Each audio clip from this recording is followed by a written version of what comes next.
Tudo gravando? Sim. Muito bem. Vamos fazer aqui, vou deixar aqui então registrado, né, a gravação desse Ekadashi, Mohini Ekadashi, ok?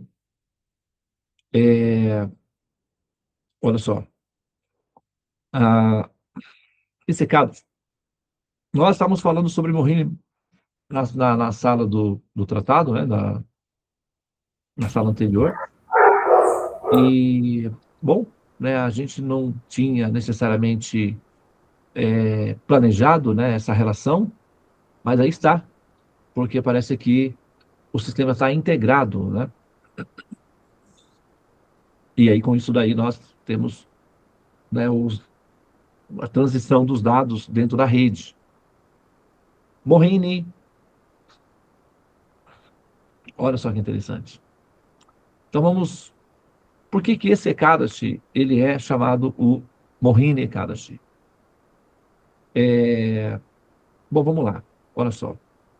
Esse Ekadashi está sendo narrado pelo sábio Vashista Muni para Ramachandra. Ok? Ramachandra está ouvindo o Ekadashi.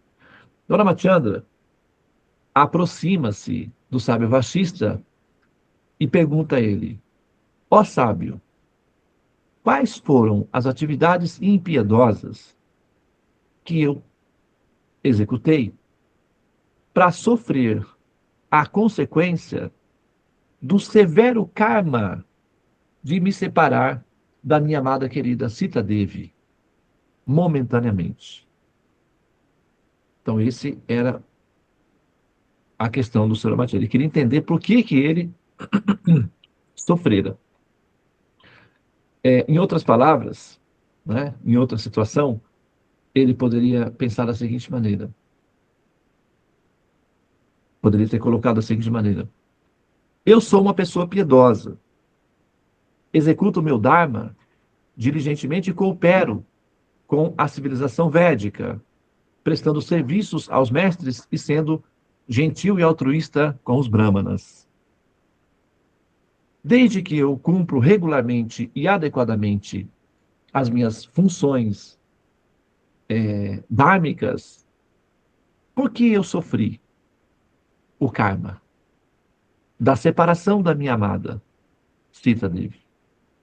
De onde vem esse fenômeno que justifique uma pessoa boa sofrer? Por que pessoas boas sofrem? Poderia ter colocado dessa forma também. Lembrando que Ramachandra é o próprio Paramatma. Então, nós estamos fazendo aqui uma consideração aleatória que, em tese, poderia ser traduzido para a mesma pergunta que ele fez para o sábio Vashista. Por que eu sofri separação da minha cita? Então, nós podemos realçar essa pergunta e expandi-la para várias outras áreas, inclusive a ponto de alcançar uma questão nossa, que é: por que pessoas boas sofrem? Qual é o sentido disso, né? Bom, agora, ele fez essa pergunta, e essa pergunta, a resposta dessa pergunta ficou conhecida como Mohini Ekadashi, porque relacionava-se com um período histórico em que aconteceu a epopeia, que é o passatempo da ilusão, ou a lila da ilusão do Senhor Supremo, conhecido como Mohini Murti, a forma da ilusão. Mohini, ou Mohana, significa ilusão. Né? Mohan significa ilusão. Né? Madana, Mohana, Murari, Haribo. Né? Tem uma música, O Homem de Melo. Eu acho que essa é uma música interessante que a gente poderia colocar no final, Tulasi. Né? Eu passei para você uma lista de músicas, né, com a esperança de você receber retorno delas, mas até agora eu não recebi nenhuma ainda. Mas a gente pode colocar essa daí na lista, tá? Procure deixar ela na lista. Então, Mohana, né? Tem pessoas que se chamam Mohan. Tem pessoas que são casadas com homens com esse nome. E aí chamam Mohan, que significa ó ilusão. Literalmente. Então, agora, Mohini é a forma feminina para Mohan, né? Na fazenda da Nova Gokula, por exemplo, tem um casalzinho de gêmeos, um menino e uma menina. O menino chama-se Mohan, a menina chama-se Mohini, né? Então, Mohini significa ilusão feminina e Mohan, a ilusão masculina. Mohan e Mohini. E Mohini Ekadashi. Por quê? No aeroporto de Bangkok, na Tailândia, quando você pousa no aeroporto de Bangkok, na Tailândia, dentro do aeroporto, tem uma escultura gigantesca dentro do aeroporto, representando culturalmente essa lila, esse momento que está descrito na escritura sagrada, conhecida como o Srimad Bhagavatam. Esse momento histórico em que Mohini Murti aparece dentro do contexto em que duas classes de raças se uniram para obter um único propósito. Qual? Um néctar da imortalidade e da cura contínua, né? É desse evento que também surge uma outra forma de Vishnu, conhecida como Dhanvantari, que significa o médico celestial, o médico transcendental, e daí surgem os conhecimentos do Ayurveda, que é a ciência da cura biológica do corpo, a ciência da longevidade. Então, os chamados suras e os asuras se reuniram às margens de um oceano com um propósito em comum.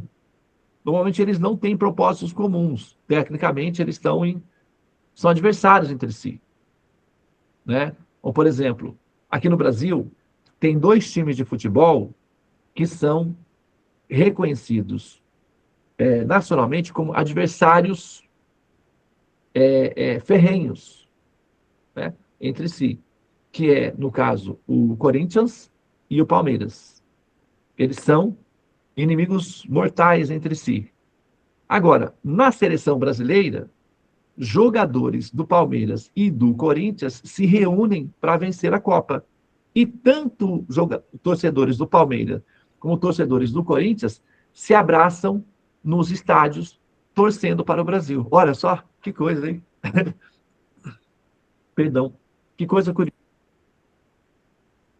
O comportamento deles é de uma inimizade crônica. Todo mundo sabe disso. Mas quando eles estão reunidos para torcer para o Brasil, eles se esquecem que são palmeirenses, se esquecem que são corintianos e se abraçam em uma grande irmandade futebolística. Por quê? Porque o propósito é coletivo. Ok? Tá? Então, de forma semelhante, os asuras. Sura significa aqueles que andam na luz. E asura significa aqueles que andam nas trevas. Então, aqueles que cultivam o hedonismo são chamados materialistas ou asuras. Aqueles que cultivam o altruísmo e a espiritualidade são considerados suras, seres divinos. Então, asuras e suras se reuniram com o único propósito, qual? De que ambos pudessem viver para sempre. E ambos tinham esse interesse. Ambos tinham esse interesse. Gostamos da ideia. Queremos viver para sempre. Não tem uma música? Forever Young, I wanna be forever young, que significa para sempre jovem. Eu quero ser para sempre jovem. Tem uma música, né? Forever Young, chama essa música. Para sempre jovem. Então eles se reuniram, suras e asuras, na margem desse oceano e cantaram juntos essa canção. Forever young, I wanna be forever young. Ou seja, quero viver para sempre. E aí o que a gente vai fazer vamos fazer a batedura do oceano de leite, quer dizer, tipo, né, na Índia, ainda existe esse sistema. Você chega lá, tem muitos lugares que são assim ainda. Tem um pote de, tipo, manteiga, né, ou leite, assim. Então, eles têm um pauzinho que eles mexem assim, aí fez... É tipo é uma batedeira. Aí fica batendo, e esse batendo sobe uma espumazinha, essa espuma é coletada, é colocada do lado, e aí é feito o néctar, sabe? A nata, é feito coisas maravilhosas com isso daí. Então, eles quiseram fazer o mesmo processo, só que era um oceano, ok? Esse oceano era um oceano de águas claras, brancas, como leite. Então, chamado Suetar, que é um oceano de leite. No centro desse oceano de leite, havia uma ilha, que é uma embaixada dos planetas Vaikuntas, que é uma residência oficial, formal, do embaixador de Vaikunta aqui no chamado mundo material. E ali reside o Shiro Vishnu, que é o Paramatma. Ele mora lá, nessa embaixada, é embaixador. Ele representa a transcendência aqui nesse mundo. E ele foi, então, requisitado para esse propósito. Ambos, Suras e Asuras, se reuniram e falaram com Vishnu. Nós gostaríamos de obter o néctar da imortalidade. E como nós faremos isso? Então Vishnu deu a orientação: peguem a minha montanha e façam um batedouro. Eu ficarei embaixo, sustentando para que ocorra, né, o atrito. E daí surja o néctar da imortalidade que vocês desejam, meus filhinhos. Então ele tratava tanto os semideuses como os asuras como filhinhos, e porque eram mesmos. Só que uns filhinhos são educadinhos e cooperativos, e outros, olha lá, nem tanto. Tem casos que acontece isso, né? Inclusive, o passatempo, a descrição do Ekadashi, do passatempo, da história do Ekadashi de hoje, reza sobre um mercador muito rico, Dhanapala. Dhanapala, acho que é o nome dele. Verifica, Tulas, por favor, só para confirmar. Tinha um rei, e nesse rei tinha um cidadão, que era um mercante, um mercador, né, um Vaishya, um comerciante, que era muito rico, ele era muito piedoso, gentil, seguidor do Dharma e tal, altruísta. E ele tinha 5 filhos, dos quais eram também dármicos, altruístas, mas tinha um deles que era o cão, literalmente. Ele, na verdade, ele foi para o caminho dos Asuras.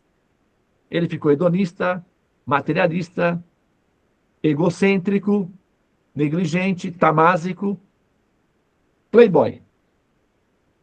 Então ele saía para namorar as meninas, tinha, não é, as mulheres que eram da classe das prostitutas, porque na Índia é assim, uma mulher não se, pelo menos naquele período era assim, uma mulher não se transforma em uma prostituta.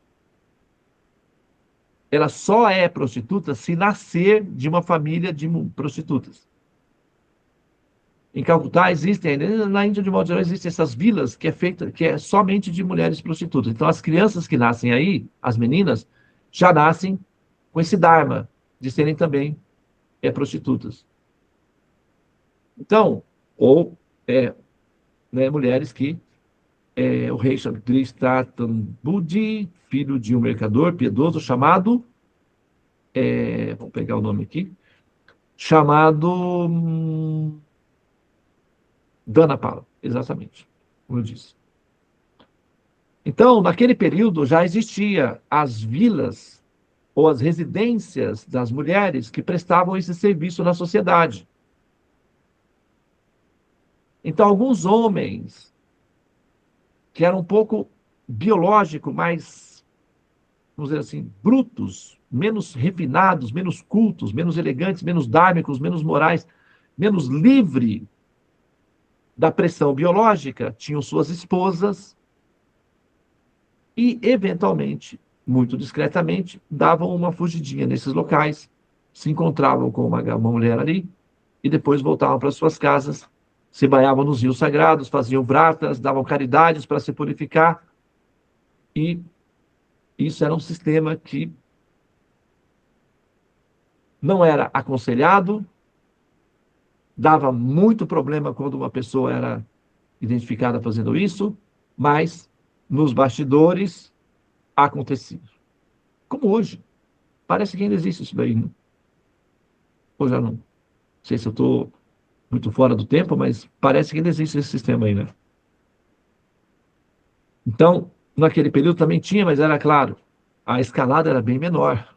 A escala, né, de proporções eram bem menores. E esse filho do Dona Paula começou a viver essas experiências e tal, de conhecer as mulheres e tal, etc.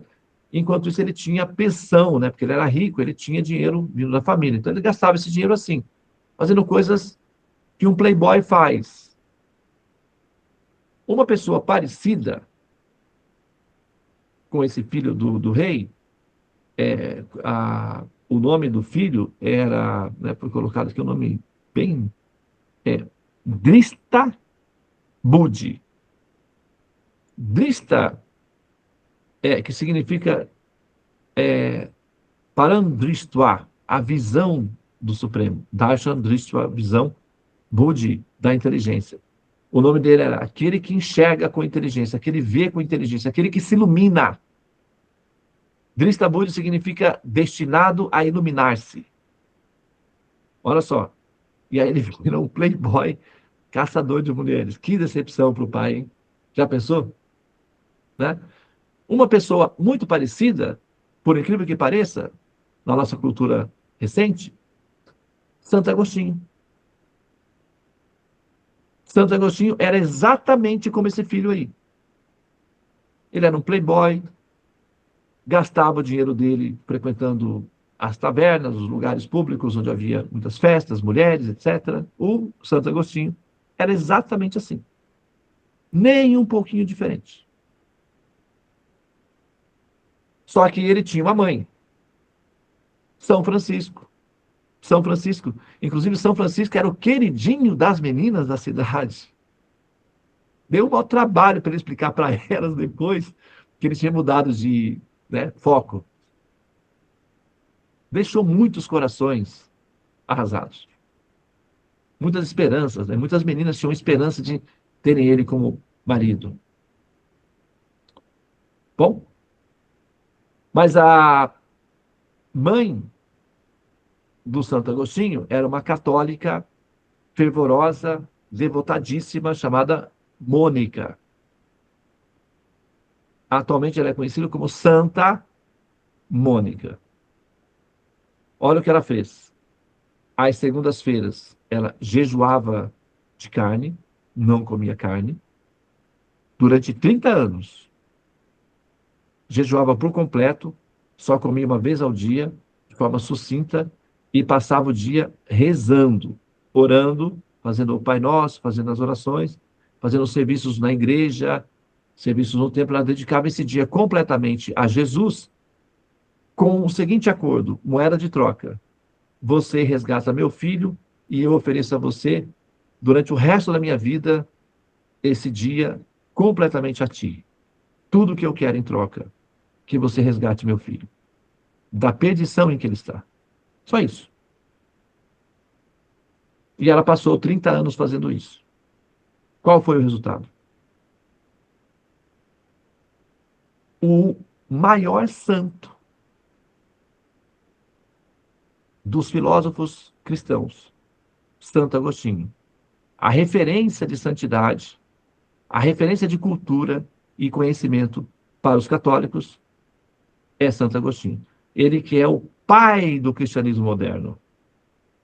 E ele era um Tristabudi aqui para o Ocidente. Mesma coisa. São Francisco. Né? Bom, então, Assura. Então, o rei, né, o Dhanapala, tinha filhos Suras e tinha filho Assura, na mesma casa. Assim como Vishnu.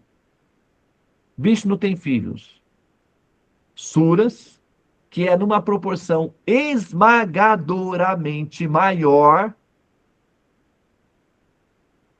e tem filhos Asura, que é uma proporção menor.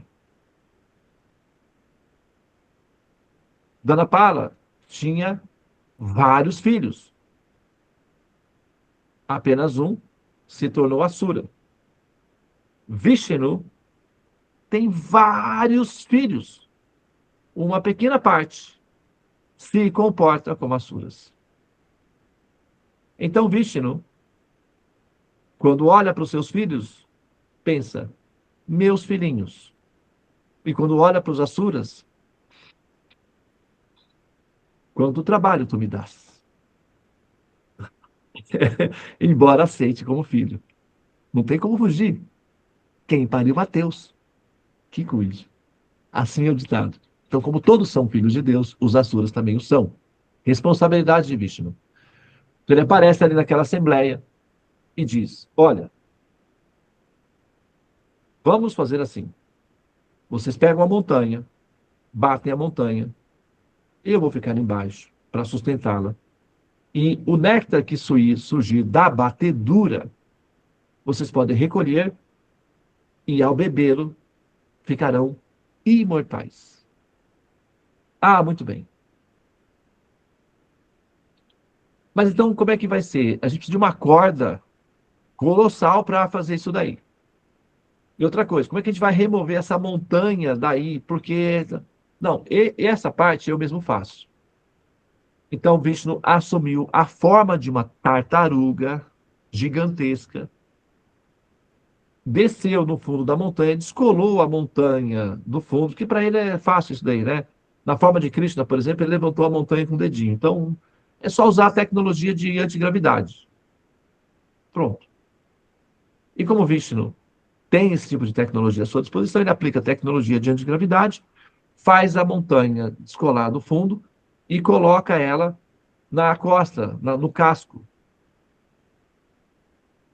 com tecnologia de manutenção, né? Ele sobe e chega e fica ele, a tartaruga embaixo, a montanha em cima,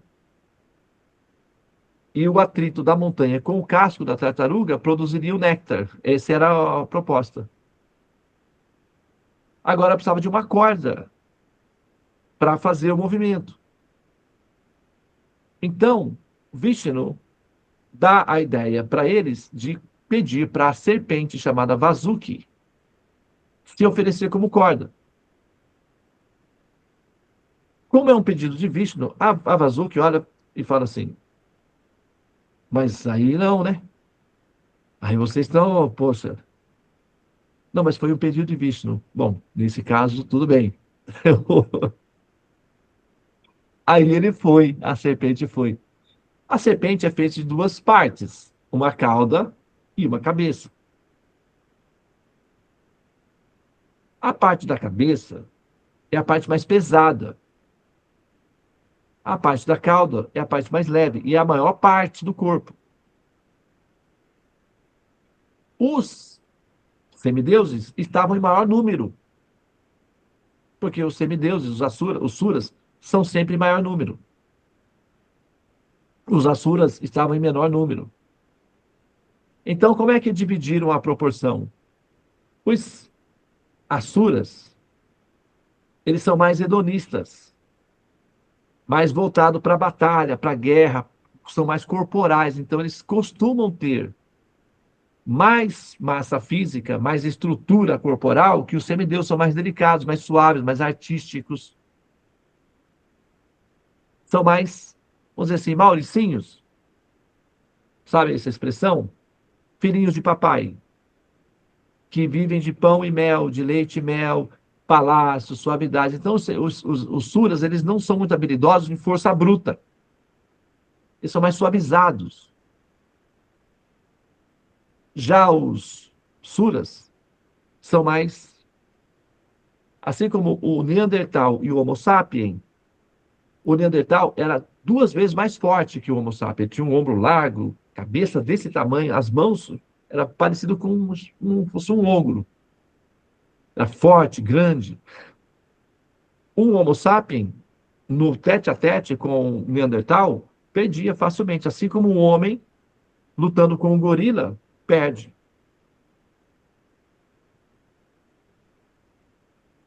Então, os semideuses e os asuras decidiram a divisão da seguinte maneira: como a parte da cabeça é menor e é mais pesada,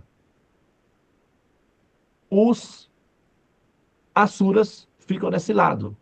Como a parte da cauda é mais leve e maior, requer mais pessoas, os semideuses ficam com essa parte.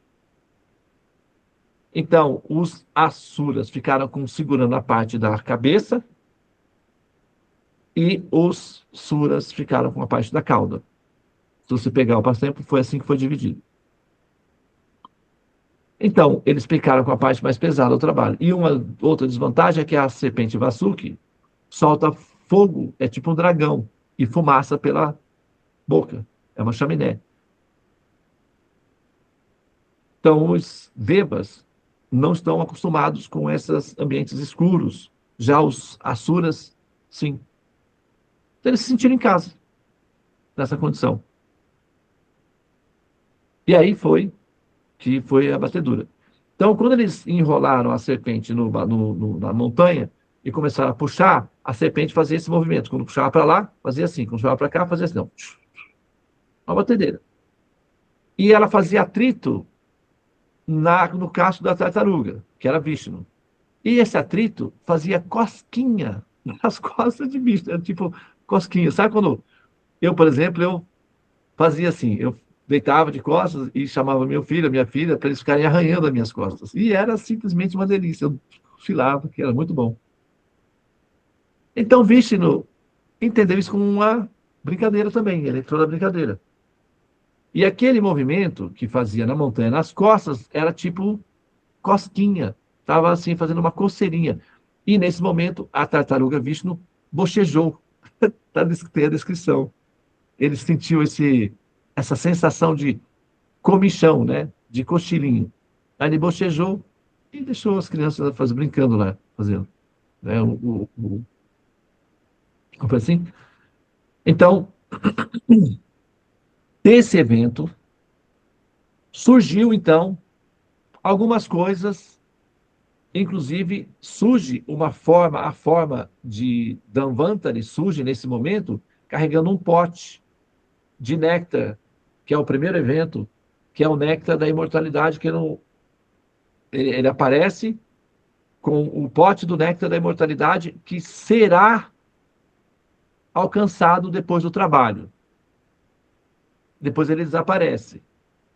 E essa forma de Vishnu, que é o Dhanvantari, então passa a ser o mestre para a longevidade, que é a medicina Ayurveda.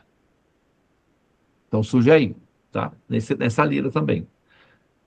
Bom, então eles vão lá e tal, e crescem.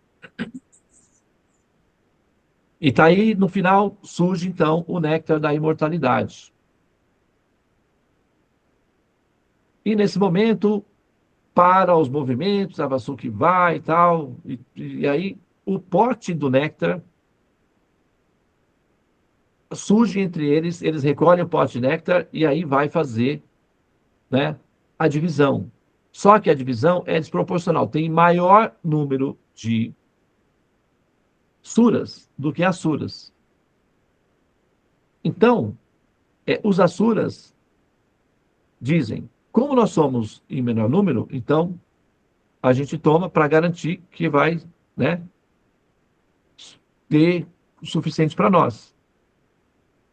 Os suras pensaram, não, isso é um truque, porque se eles ficarem imortais, depois a gente pode... Não pode ser assim, não. Os asuras, no entanto, argumentavam, mas se vocês tomarem primeiro, a gente até confia em vocês, que vocês não vão fazer, vocês são honestos, normalmente são, então tudo bem. Só que o problema é que vocês são em maior número, não vai sobrar para nós. Não é uma questão de desonestidade, é uma questão de estatística. Então, essa divisão aí está complicada.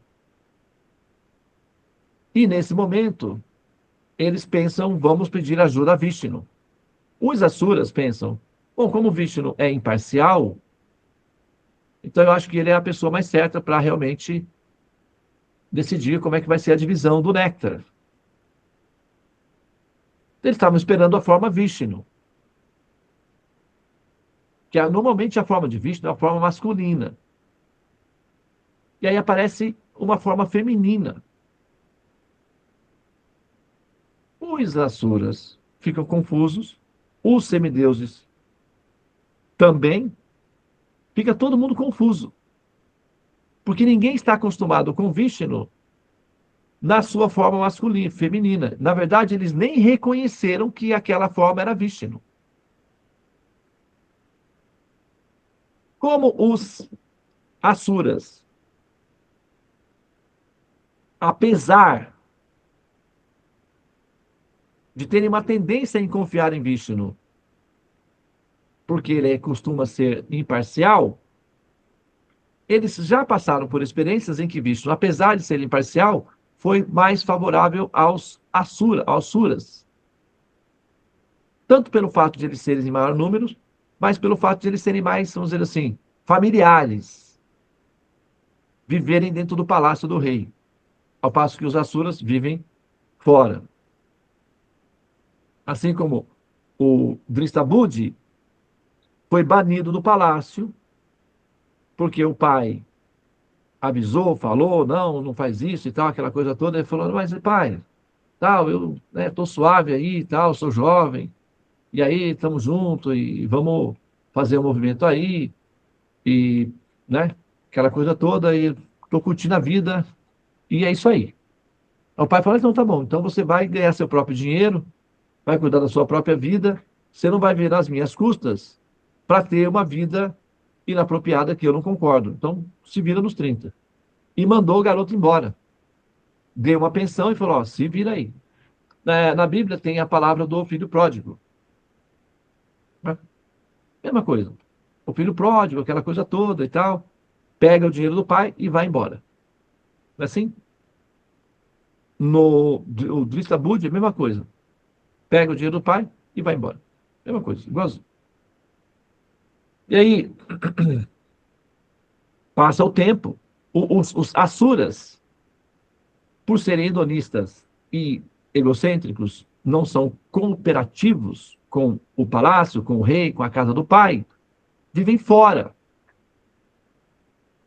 em ambientes distantes. Os Suras vivem com um palácio, ou vivem com Vishnu, são familiarizados. Ambos são filhos. Uns vivem com o pai, outros vivem longe do pai. Mas são os filhos. O filho pródigo também era filho do pai, assim como os outros irmãos. Mas os outros irmãos viviam no palácio com o rei Dhanapala, com o pai, o Dhanapala, e o filho, Dristabud, vivia fora, fazendo a vida dele. Mas ambos, todos eles eram filhos. Mas um morava fora da casa e os outros moravam na casa. Os Suras, semideuses, moram com Vishnu, vivem com Vishnu, convivem com ele. Os Asuras são filhos de Vishnu, mas que vivem fora porque querem ter uma vida independente. Não são cooperativos, são egocêntricos. Entendem o conceito? Mas ambos são. Então, quando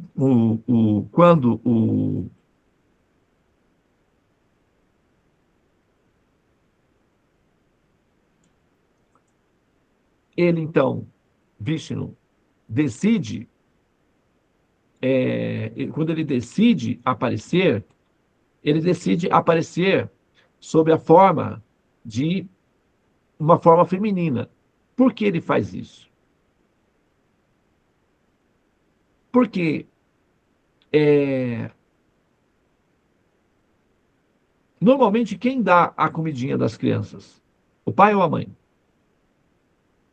Normalmente é a mamãe, certo? Então, esse era o momento de alimentar, que tinha a ver com nutrir. Então aparece uma forma feminina, esse é um dos motivos. Outra coisa,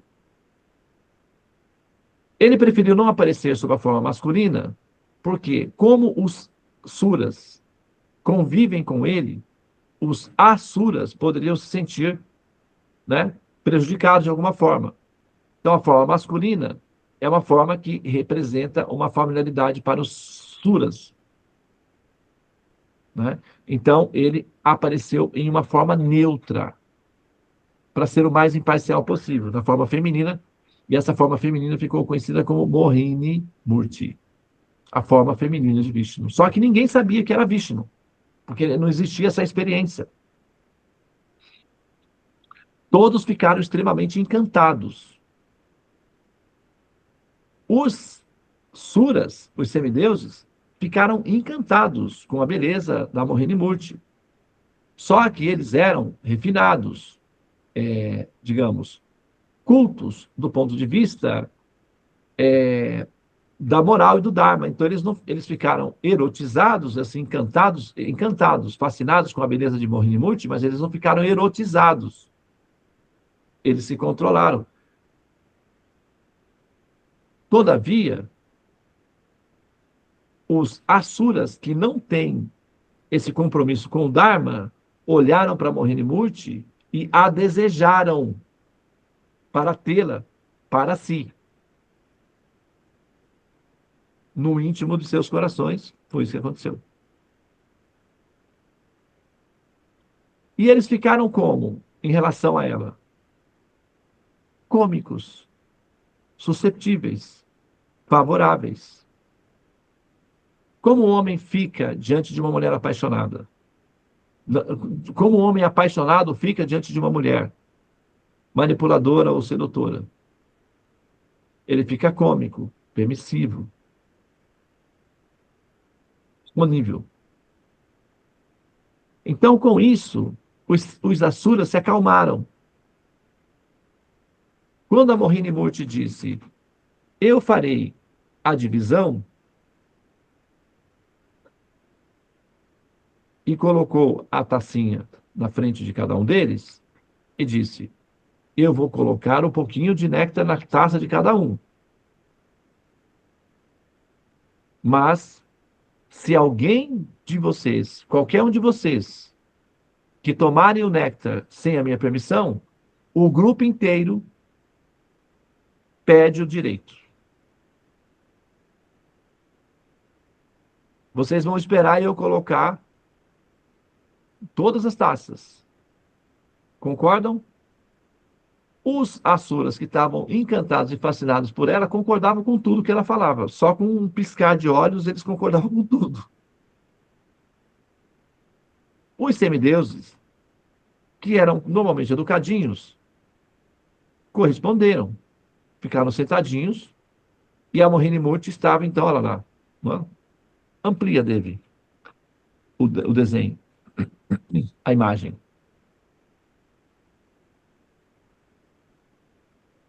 Olha lá. Ela está segurando o pote, ok? E ela está colocando o néctar na taça. Tanto asuras como suras, olha só, você não vê muita diferença entre eles. Estão recebendo o néctar, ok? E aí ela vai colocando. Primeiro, ela faz o seguinte: ela diz assim, como é, os suras, olha a lógica dela, o argumento que ela dá. Como os suras estão em maior número, eles trabalharam mais, eles colocaram mais energia, eles ficaram com a maior parte da corda. Então eu vou servir os primeiro. Porque eles ofereceram mais gente para o trabalho. É honesto, é justo servir os primeiros, certo? Não, não que vocês não mereçam, vocês merecem, vão receber também.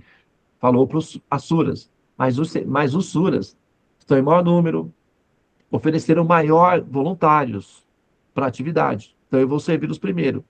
E eles vão ficar aguardando. Como eles são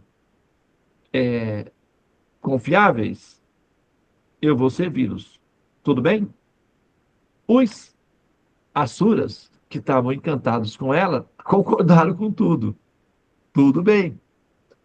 E ficaram todos sentadinhos numa fileira, sendo que ela estava servindo primeiro os semideuses e depois chegaria a vez dos Asuras. Dentre os Asuras, tinha um Asura muito esperto, chamado Rahu. Esse Rahu, o que ele fez? Ele era um Asura. Ele era um dos comandantes do exército dos Asuras. Estrategista. Ele pensou, pode ser que dê alguma coisa errada, porque ele pôde ver que os amigos dele estavam apaixonados pela Mohini, e ele não estava assim, não. Ele estava meio neutro. Ele começou a desconfiar que tinha algum truque ali, mas ele não tinha certeza também. Ele só desconfiou. Então, o que ele fez? Ele se disfarçou de Sura, fez a roupa dele parecer com de um Sura, e foi e sentou-se entre o semideus Chandra e o semideus Surya, o semideus do Sol e da Lua. São duas luminares que no campo da astrologia representam os olhos, o Sol e a Lua da pessoa. E o Rahu entra no meio dessas duas pessoas. Ele fica parecendo ser um semideus. Surya e Chandra não percebem que Rahu não é um semideus, e sim um Asura, porque Rahu, ele é o mestre das ilusões, ele é um místico. Então ele se fez passar por completo como um semideus, para pegar o copo logo. E o semideus Surya, o Sol e a Lua estavam tranquilos, de boa, sentado ali, esperando. E no meio entre eles estava Rahu, infiltrado. Eles não perceberam absolutamente nada. Quando a Rohini Murti, serviu o néctar, serviu para o Surya Deva, para o Rahu e também para o Chandra. Os três estavam próximos um do outro, serviu e continuou servindo. Só que, com a presença da Mohini Murti, a identidade do Rahu ficou evidenciada para o semideus do Sol e da Lua. E eles perceberam. Quando eles perceberam que tinha um truque, eles falaram: ó, você não pode estar aqui, não. Isso daqui está errado, é uma infração. Quando o Rahu percebeu que ele tinha sido descoberto, ele pegou a taça de néctar e pá, bebeu. Só que como ele bebeu e não podia, ele cometeu uma infração. Mohini Murti, quando olhou para ele, manifestou o segundo grupo de braços, que aí vocês podem ver que ela não está com 4 braços, ela aparece como normal. Mas manifestou-se nesse momento o segundo grupo de braços e a chakra da Mohini Murti saiu da mão dela. Não é que ela lança a chakra já sabe o que tem que fazer, é a chakra mesmo que vai. E aí a chakra, que é uma arma, tipo uma serra elétrica, vai e decepa a cabeça do Rahu. E uma gota do néctar que estava descendo pela garganta tocou no corpo, separado. Então, ele permaneceu eterno, ele ficou eterno, só que com o corpo separado. A cabeça, então, devido à gravidade dos semideus do Sol e da Lua, eles, então, lançaram a cabeça do Rahu para o espaço. E o corpo ficou ali, entre os semideuses. Que o corpo não era perigoso, era inútil. Tipo, esse é Ketu.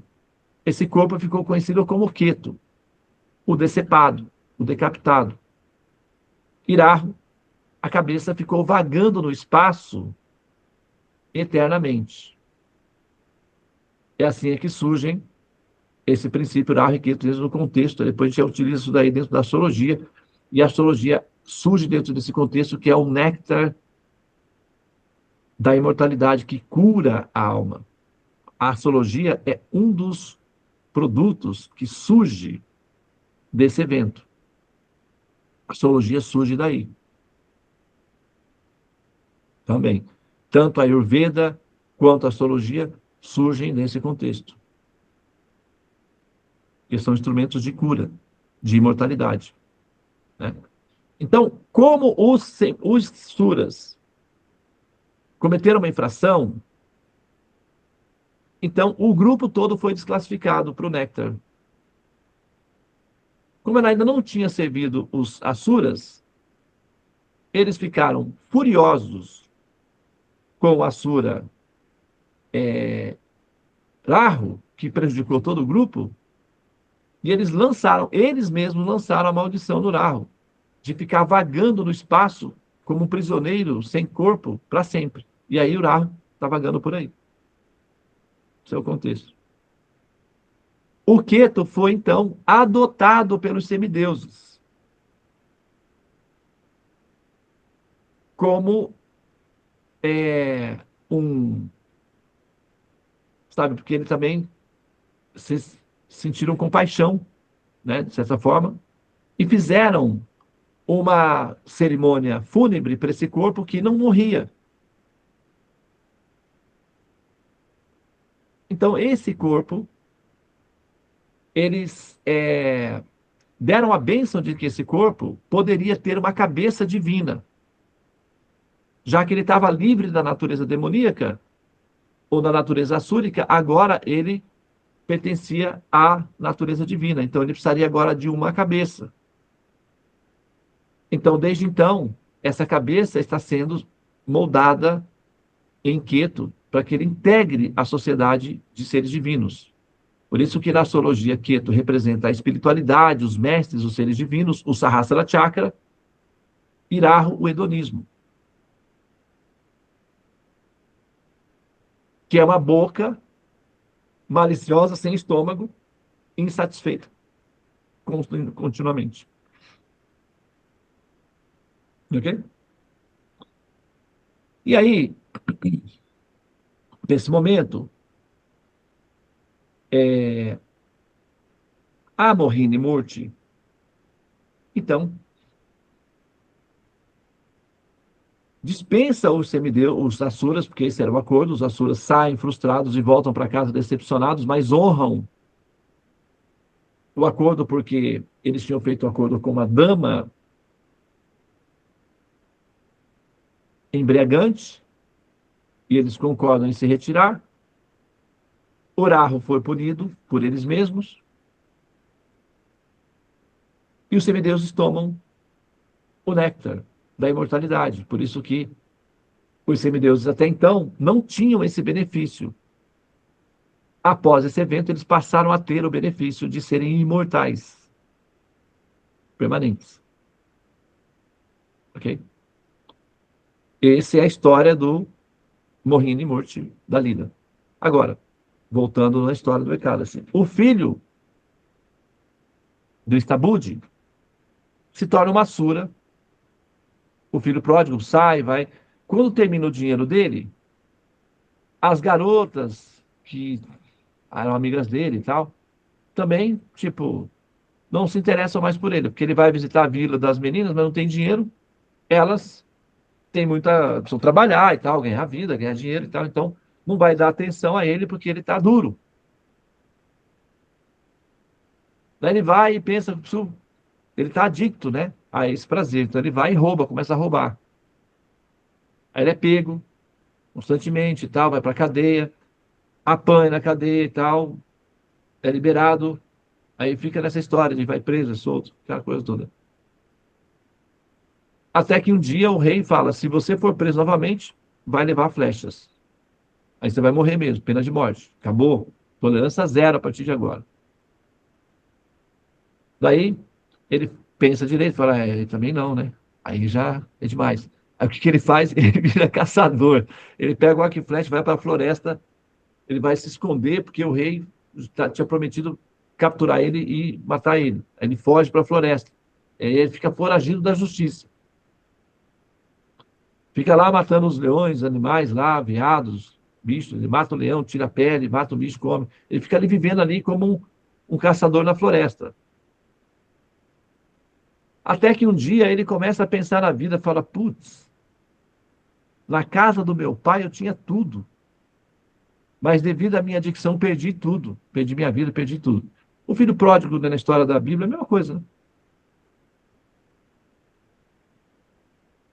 Então aí ele pensa, nossa, eu bem que poderia voltar para a casa do meu pai. Só que no caso do filho pródigo, ele volta para a casa do pai local. Como nós estamos lidando com um tipo de civilização que tem a sofisticação de fazer a relação com o pai original, a morada original, o Dristabud, nessa sua aspiração interna de voltar ao lar, de se recuperar, de ser uma pessoa boa, porque ele é de família, né? Então tem o pedigree, tem aquele caiu. Então, nesse momento, o Paramatma faz o arranjo para que ele tenha piedade suficiente para a recuperação. Então, ele é levado até próximo de um ashram, quando tem um sábio ali. Esse sábio é tão puro e santo que quando ele vai tomar banho no Ganges, quando ele sai pingando água.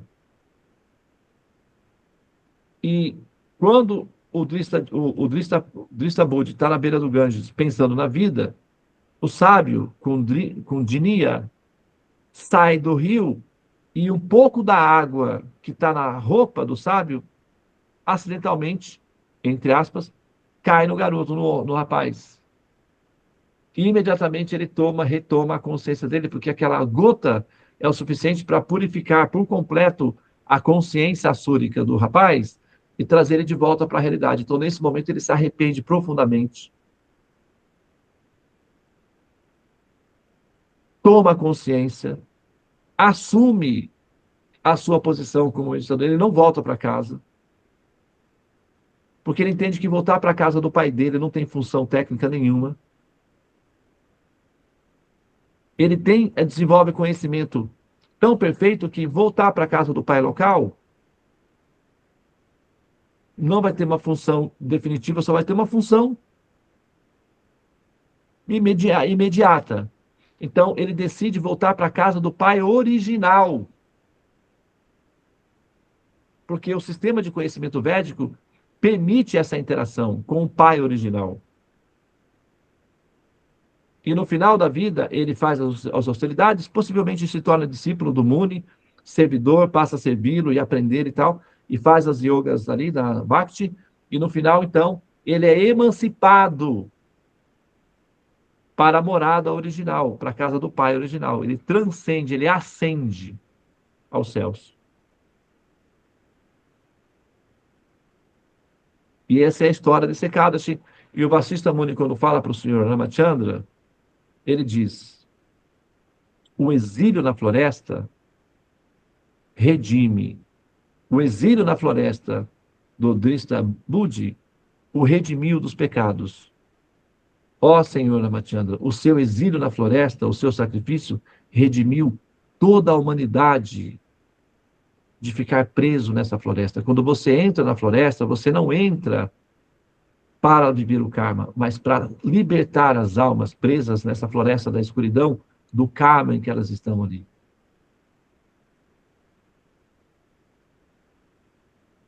E aquele que ouve essa história com fé em seu coração, com amor em seu coração, alcança o mesmo destino do Drista Budi, a liberação. Lindo, né? Encantador. Então é isso, tá? Nós vamos pausar aqui. Então eu vou pedir, né, que essa aula, essa dissertação seja disponibilizada, então, nos grupos, né, que acompanham os nossos Ekadashis, administrado pela Tulasi, e demais grupos também, porque eu acho que outros Vaishnavas também gostariam de ouvir, né, essa ilustração, essa descrição, essa dissertação acerca do passatempo, porque tem alguns detalhes aí que não são muito bem né, comentados, ou a gente vai seguindo, né, os recados, a gente não presta muita atenção nos detalhes deles, mas esse cálice era cheio de detalhes encantadores, né, libertadores, então acho que vale a pena a gente, né, falar sobre ele e espalhar essa informação aí, tá bom? Muito bem, obrigado pela atenção. Namastê. Hare Krishna, Krishna Krishna, Hare Hare, Hare Rama, Rama Rama, Hare Hare. Ó energia suprema, amor divina, ó Mahamanta, libertador do ser, desperta-me, eleva-me, envolve-me, protege-me. Hare Om Shanti, Namastê, Om Tat Sat, Hare Krishna.